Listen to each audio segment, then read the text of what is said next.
नमस्कार मंडळी, तेजस व्हॉइस मध्ये आपल्या सर्वांचं स्वागत. महाराष्ट्रामध्ये इलेक्शनची धामधूम आहेच. म्हणजे नगर परिषदा असतील किंवा नगरपालिका असतील किंवा पुढे येऊ घेतलेल्या महानगरपालिकांचे निवडणुका असतील. आता या नगरपालिकांच्या निवडणुकांमध्ये, नगर परिषदा नगरपालिकांच्या निवडणुकांमध्ये मूलनिवासी सवर्ण समाजातले म्हणजे ब्राह्मण असतील, कायस्थ असतील, सारस्वत असतील या समाजाचे उमेदवार दिसत नाहीयेत.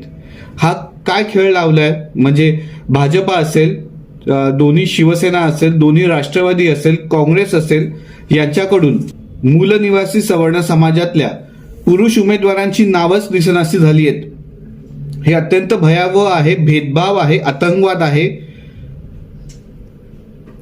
ज्या सवर्णांनी या महाराष्ट्रासाठी, देशासाठी आणि अखंड मानव जातीसाठी सर्वोत्तम करण्याचा प्रयत्न केलाय, तसं केलं आहे.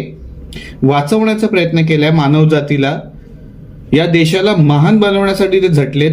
आज नगर परिषदांमध्ये किंवा नगरपालिकांच्या निवडणुकांमध्ये ही माणसं दिसत नाहीयेत.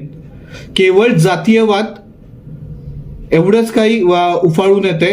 ओपन कॅटेगरी मधले मराठा, ओबीसी मधले मराठा, मग आगरी आले, मराठा कुणबी, कुणबी मराठा आले आणि माळी त्यातल्या त्यात ओबीसी मध्ये.